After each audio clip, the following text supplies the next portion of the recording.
I'd like to introduce Professor Amanda Piper. Amanda's a physiotherapist who, I think it'd be fair to say, passion in her work life is our breathing and making sure people breathe the best that they can. She's written widely on the subject and leads the home ventilation service at RPA, but also is a leader in the field and is involved in policy and informing the way we approach this in our community. Thank you. Okay. Thank you very much for inviting me along and for all you guys turning up. And I look out into the audience and I see a few faces that I know from around the place and lots of new faces. So it's really hard to follow a talk like that, which is just sort of amazing science. I'm a lot simpler than that. So this is going to be a lot more basic, hopefully practical type stuff. So what I'm going to be talking about is non-invasive ventilation and respiratory care. And really just taking us back to really basic principles about what the respiratory muscles do and how sleep fits into the development of breathing problems during wakefulness. Talk a little bit about what non-invasive ventilation is. Some people will know what it is and others it will be sort of a newer concept. And some of the newer techniques we use for ventilation, things like mouthpiece ventilation, talk about tracheostomy, and also some of the additional therapies which are really important for people, even if they're not using non-invasive ventilation. It's something we do need to think about for various individuals. When we think about normal breathing, it's important to remember that most of our breathing is done with the diaphragm. That's our main muscle of ventilation. But we have help from the rib cage muscles, what we call the parasternal. There's little muscles that are just around the sternum and some of these other muscles around the rib cage. Also the neck muscles, so if somebody has got a lot of muscle weakness, you might see people using these muscles here, and the shoulder girdle can all be used to assist breathing, but it's the diaphragm that we rely on for most of that breathing to occur. When we think about exhalation, expiring out, that should be a very passive thing. So once we've got all the work being done on inspiration, exhaling out should be just relaxation of those muscles. And the whole point of breathing is to get oxygen into the body so that it can be picked up by the red blood cells to be taken off to the organs so that the body can do stuff, and the blood cells that are coming back from those organs to unload the carbon dioxide, which is a byproduct of muscles and cells doing stuff, and getting rid of that carbon dioxide out back into the atmosphere and adding to CO2 emissions and problems that we have. So when we start thinking about breathing, normal breathing, as the muscles contract and pull the chest wall out, the lungs should be moving up and down. And when we talk about respiratory muscle weakness, what will happen is that the muscles just can't move the chest up and down as much as it should, so the breaths become smaller and you have to put more effort into doing those breaths. Oh gee, look, the animation worked. I wasn't sure. So when you're taking these smaller breaths, there's less oxygen going in, and of course the body's not as good as expelling the carbon dioxide out, so that carbon dioxide starts to build up in the body, and that has some negative effects on the way we think and the way we function. And when the carbon dioxide gets too high, we start talking about this as being respiratory. You might hear the terms respiratory insufficiency, that's a very American type term, or respiratory failure. And this respiratory insufficiency causes lots of symptoms, things like breathlessness, or people might have this daytime, it's really sleepiness, but a lot of us get mixed up what's tiredness and what's sleepiness. And when we talk about sleepiness, it's actually nodding off, not that, oh, I just feel so tired. That's more the fatigue type thing. People can have morning headaches. Carbon dioxide causes the blood vessels to dilate, to become bigger, and because the brain is enclosed in a hard, well hopefully a nice hard skull, as the brain, there's more blood going into there and those vessels are getting bigger, it sort of pushes, the brain gets pushed on that enclosed brain case, and you can start to get some headaches.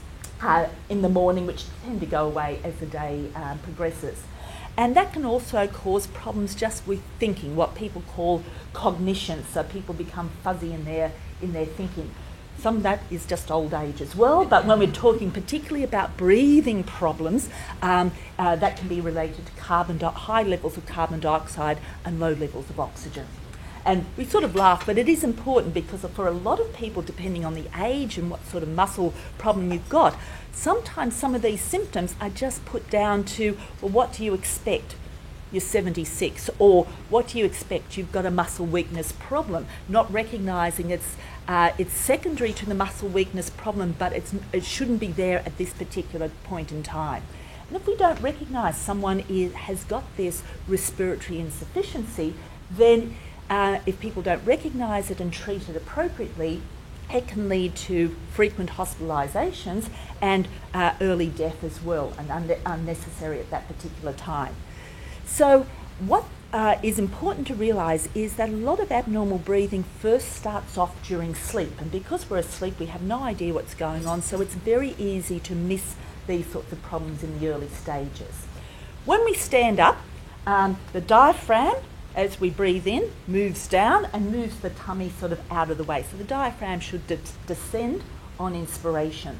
Now for most of us, when we're going to go to sleep, we're lying down. It's a bit hard to sleep standing up or even in a chair unless you're very well supported. So when we lie down, when we breathe in, the chest wall moves out. But if you've got all that stuff in your tummy, and particularly as you've got a slightly bigger tummy, sometimes as you get a bit older or enjoy all that red wine and chocolate that we just heard about, the tummy can become just that little bit bigger. And if you've got a weak diaphragm or weak tummy muscles, the stuff that's in your tummy can move up underneath that weak diaphragm and actually reduce the size of the lungs when you're lying down. And so that's one of the tests that we do for people to see if they've got a weak diaphragm.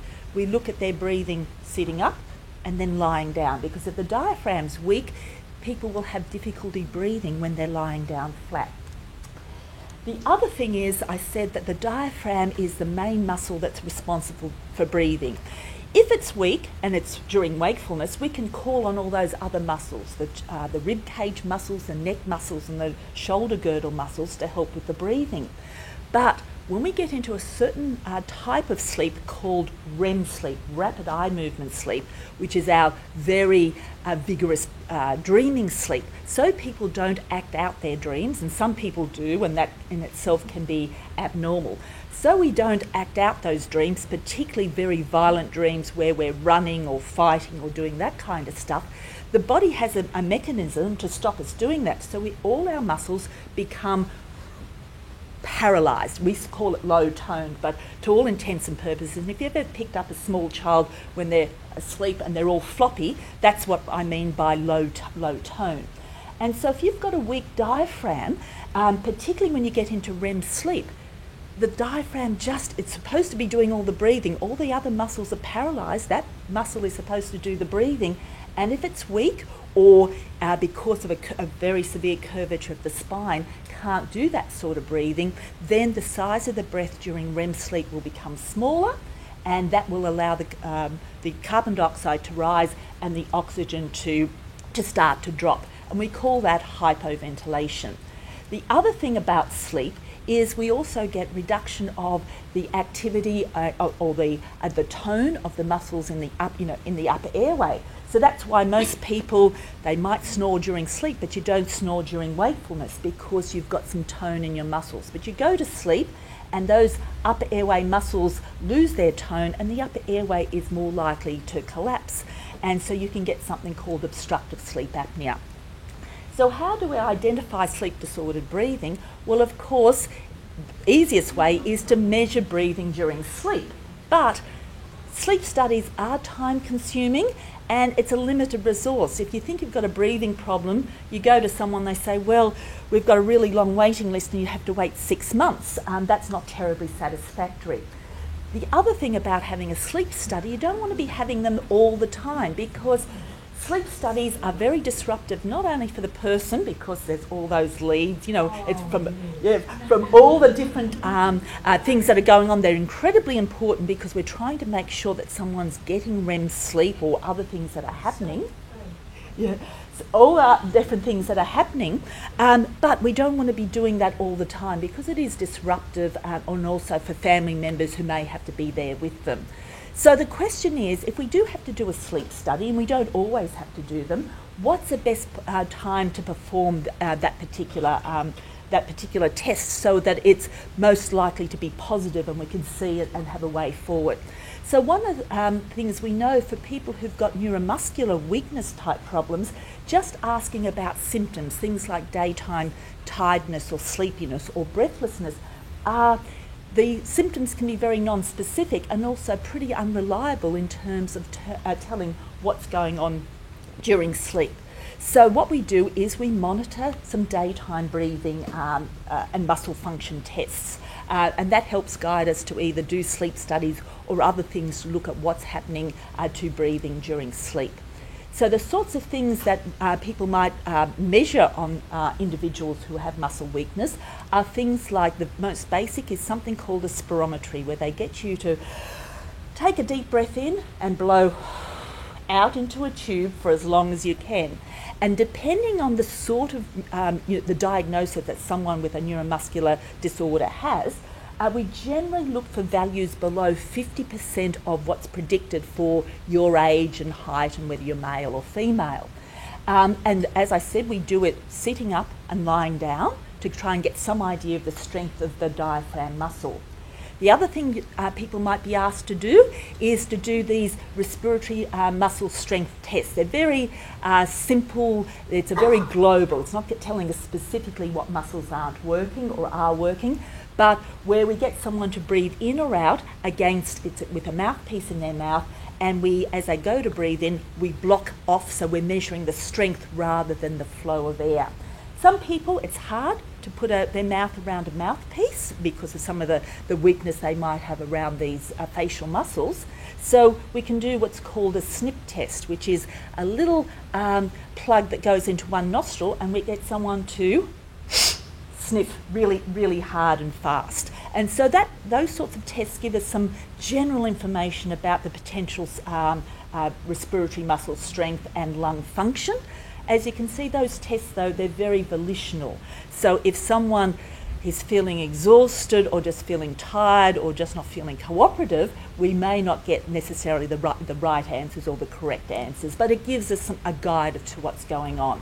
Some of the other tests that people might undergo are things like oximetry, where they just put a little probe on the finger to check what the oxygen levels are. I can see someone there smiling because someone's had a few of those.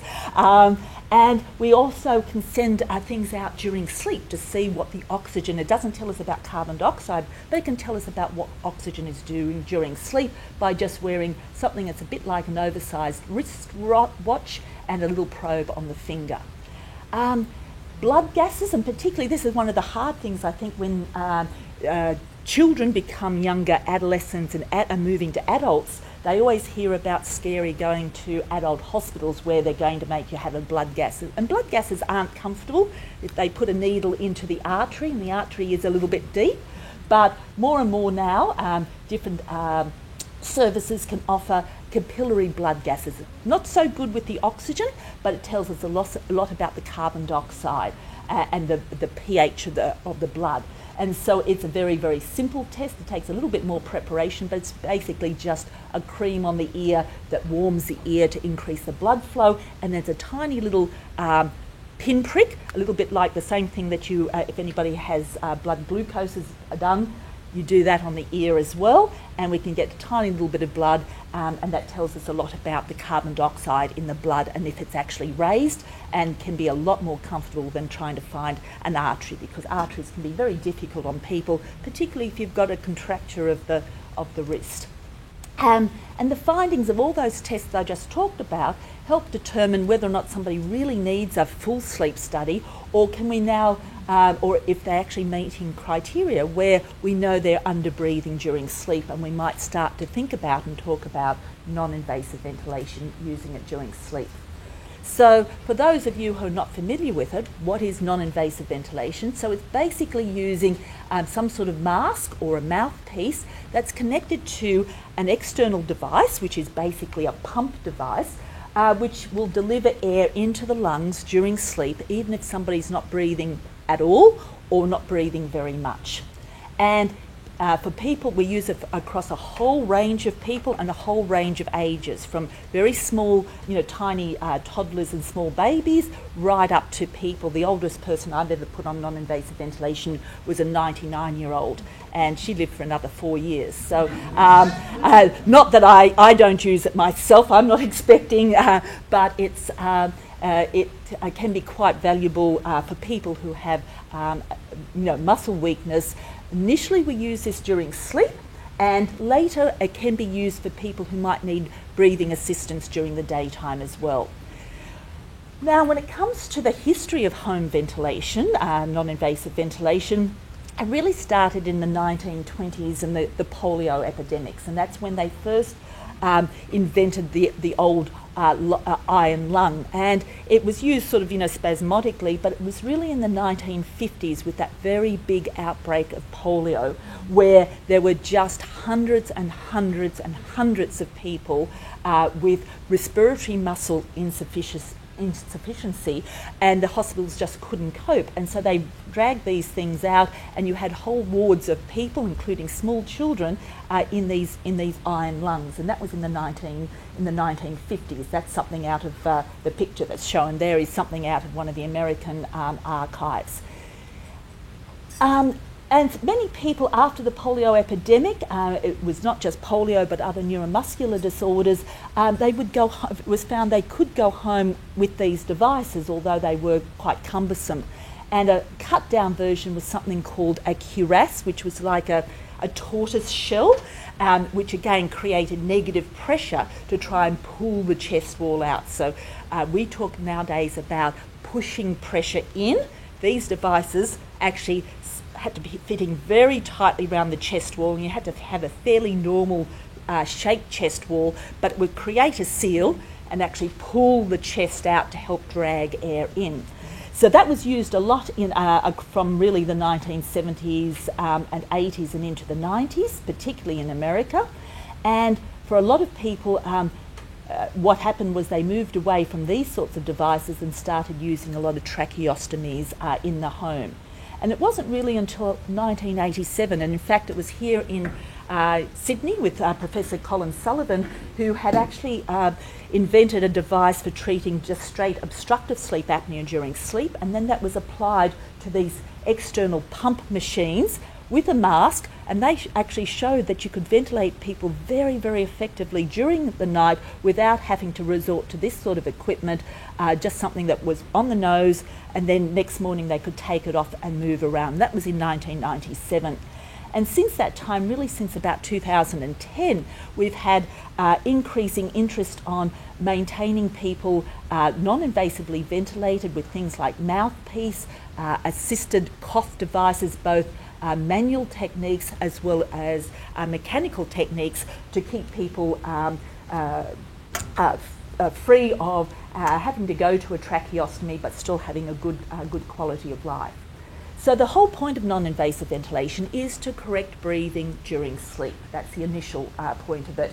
And if people are sleeping better, then that should improve their daytime oxygen levels and their carbon dioxide levels, less daytime symptoms, better quality of life, and also improve thinking and physical functioning as the oxygen levels and carbon dioxide levels are back into the more normal range. And certainly there's been a number of studies showing that for disorders where we thought the natural progression might have been, say, for instance, in the mid-20s, by putting people on non-invasive ventilation, you can certainly improve survival, and that's been shown also in people with motor neurone disease. So the question arises is, well, when is the best time and when do we start talking to people about starting non-invasive ventilation? Well, if we think about the natural progression, what normally happens if somebody doesn't go on to non-invasive ventilation and they have muscle weakness, which will cause them to start to underbreathe during that REM sleep will be the first abnormality.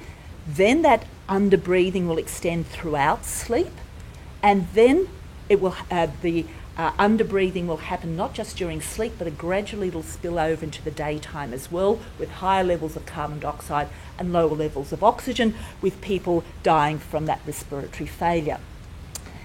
So studies, because non-invasive ventilation was working very well from 1997, there was a study done in 1994 with people with Duchenne muscular dystrophy, and they thought if non-invasive ventilation works so well when people have already got respiratory failure, what about if we get in earlier? It might stop the muscles getting weaker and give them more time. So it was called preventative non-invasive ventilation. So again, thinking about people, initially abnormal breathing will occur during REM and then throughout sleep.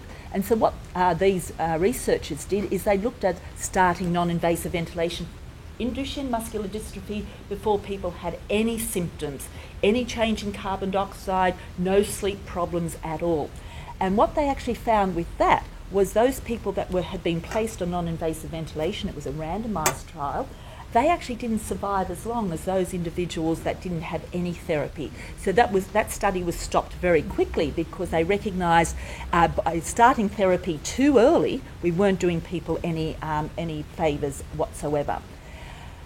The more normal approach was late non-invasive ventilation. So most people, because things were happening during sleep, nobody even recognised that was happening. And the first time somebody might present with where we're recognising they had respiratory muscle weakness and daytime insufficiency was when they present either to hospital or to the emergency department or in intensive care with a high level of carbon dioxide. And that was where non-invasive ventilation might have been added, and certainly it was prolonging survival compared to either no ventilation or trying to do it too early. But more recently, of course, the problem with that is that there was a high chance by leaving it too late that you miss, and where you find people is in intensive care. And sometimes once you get into intensive care and things get being done to you, sometimes where you want your therapy to go can sometimes get a little bit out of control because more things are added, more complications occur. So people sometimes didn't have a lot of choice or had, if you like, were forced into choices that maybe if they sat back and thought about, that mightn't have been the way they wanted to go. So we try to avoid making decisions about respiratory care when people are in a life-threatening situation, because often people's hands are tied there. So more recently, we realised that what we want to do is we want early non-invasive ventilation. So what we're trying to do is identify when people have underbreathing during that REM sleep, that first stage of abnormality. And by starting non-invasive ventilation here, or maybe when it's occurring just during sleep, it's been shown that we reduce the number of life-threatening respiratory events that land people in hospital, and probably also delays the development of the awake respiratory failure by sometimes up to about 5 or 6 years in one of the studies that were looking at people from a really long, over a really long period of time. Now, of course, non-invasive ventilation is not without its side effects and its difficulties. There are all sorts of things that can happen. Things like, when you first put it on, putting a mask on your face is not the normal state of affairs. So you need some gradual acclimatisation and getting used to the idea. If you're working really hard to breathe and somebody puts a mask on, a lot of people find that it relieves that work of breathing. They find it very comfortable. But other people, if we're just doing it because you've got a high level of carbon dioxide, you may not have known you've got a high level of carbon dioxide, you've got no symptoms, and here I'm a very nice person, but just because I'm saying you need to put a mask on your face may not be a very convincing argument. So we like the idea of people recognising early that people might have a problem, so we can do a gradual acclimatisation to getting used to that sort of therapy. Some people, the sort of pressures that you need to move your chest wall up and down may be a lot higher than what people can sort of tolerate. So again, we might have to start at lower pressures and work our way up. Most of the time we'll be using either a nasal or a full face mask, but often what can happen, particularly with a nasal mask, air tends to come out the mouth, and if air's going in and coming out the mouth, it can be quite uncomfortable. So we like to try different styles of masks that are out there, and sometimes you have to add a chin strap to it to try and keep the mouth closed. One of the big things is if you've got a weak diaphragm, your esophagus goes down through your diaphragm, and for some people, normally the diaphragm, if it has tone, it adds a little bit of pressure around the esophagus to stop things coming up, but also to stop if we're pushing air down so air doesn't go down into the tummy. If you've got a weak diaphragm, you may be a little bit more prone to air swallowing. Even without non-invasive ventilation, some people are a bit prone to air swallowing and a bit of belching and that kind of stuff. So sometimes we have to adjust pressures or take time to get people used to this sort of therapy. I think probably the most common side effect is having a mask on your face, particularly if you haven't got great upper limb function. Being able to move that mask around, you can get a pressure area on your nose. So now that's been recognised, and now there's all sorts of different bits and pieces that people will try to reduce the likelihood of developing a pressure area on that nose. And if you've got dry air going in through your nose or your mouth, and particularly if you've got your mouth open, which a lot of us do during sleep, your mouth can become very dry. So you take the mask off, and you go to swallow, and the first couple of times, it can be, there's not a lot of saliva there. So, adding humidification so that the air is it's got a little bit more moisture in the system. So despite having, using non-invasive ventilation at night, some disorders, the muscle disease is progressive with time. And so eventually the breathing again during the daytime becomes reduced, and people develop breathlessness and fatigue again during the daytime. And in a study that was done by some of the European groups, they looked at they measured people's what they classed their muscle fatigue and their breathlessness just at 8 o'clock at night, just before they went on to non-invasive ventilation.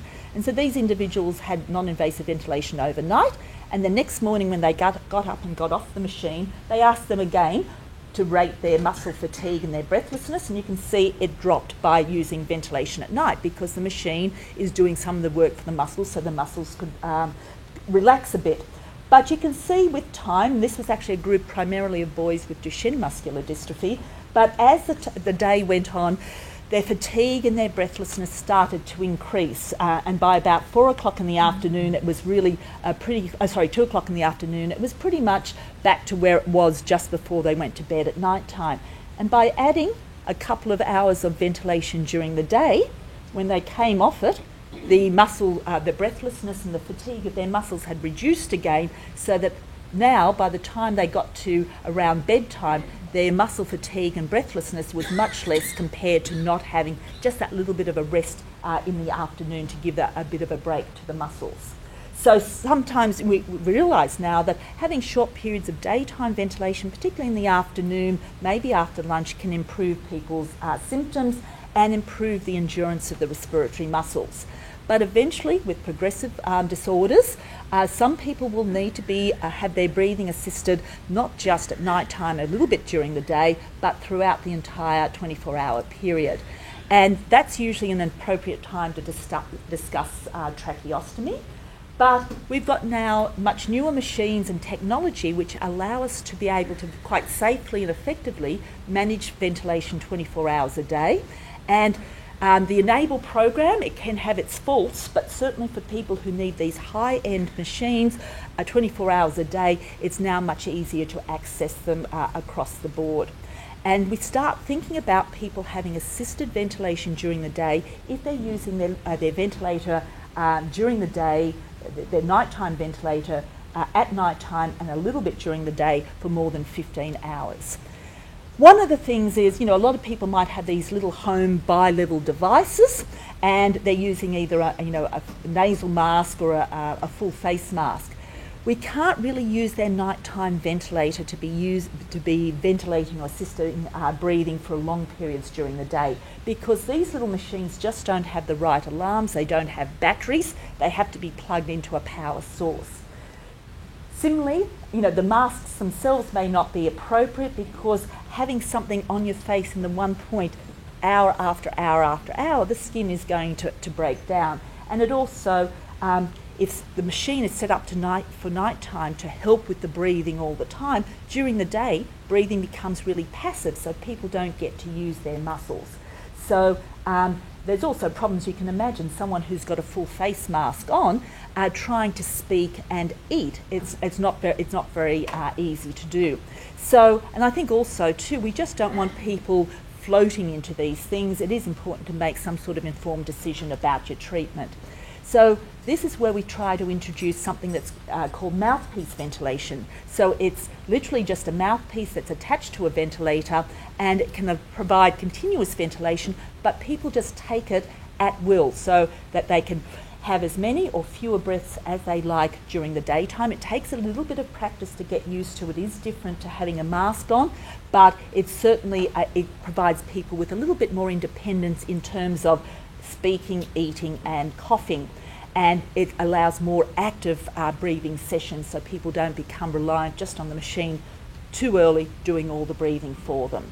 And often what will happen is people will use a combination of using their mask ventilation at night and a bit during the day, and then the mouthpiece again for part of the day.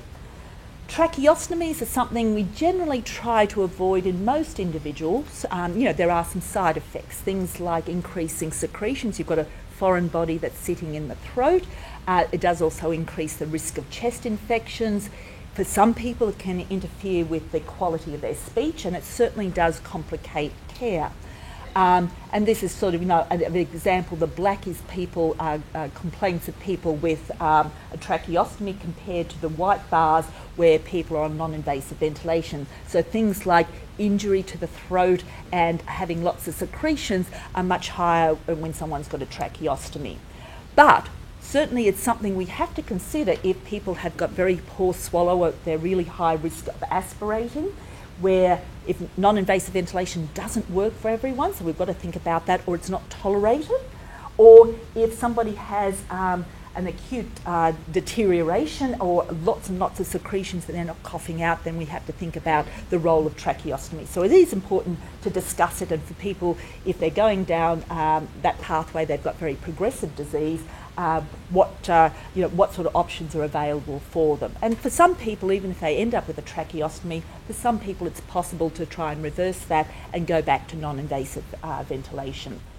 The other therapies, if someone is using non-invasive ventilation, that we have to think about is that when we've got the inspiratory muscle weakness, we can use the ventilator to assist that. But often that goes hand in hand with expiratory muscle weakness. And so overall, people start to get stiffness of the chest wall. So you've got to put more effort into breathing.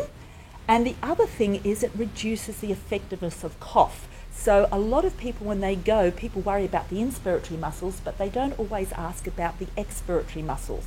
And you have to be able to take a deep breath in, and so you need good inspiratory muscles, but you also need strong expiratory muscles to get the coughing, get those secretions out of the chest. And if you have got poor cough, then you're at a higher risk of going to hospital with chest infections and pneumonias. So we have a whole range of manual and mechanically cough-assisted techniques that we like to try to introduce to people who aren't able to do effective coughs themselves. One of the things that some people may have been exposed to is this thing called breath stacking or lung volume recruitment, where it's like a little bag with a mouthpiece where people blow up their lungs, hold their lungs open, to help with keeping the tissues of the lung and the chest wall nice and mobile, but also it can help with cough effectiveness. And sometimes you need a helper to do it. Some people can do it themselves, depending on what muscle groups work for them. And it's something that's usually routinely used at home for people who've got weak cough strength. We often put that lung volume recruitment or that breath stacking in combination with the manually assisted cough to provide a more effective cough. And when that doesn't work, then there's mechanical cough assist devices, And there's been studies to show that if people have got a lot of secretions on board, if they've got one of these devices, it can actually shorten how long it takes to clear those secretions out. It may reduce the frequency of respiratory infections and hospitalisation.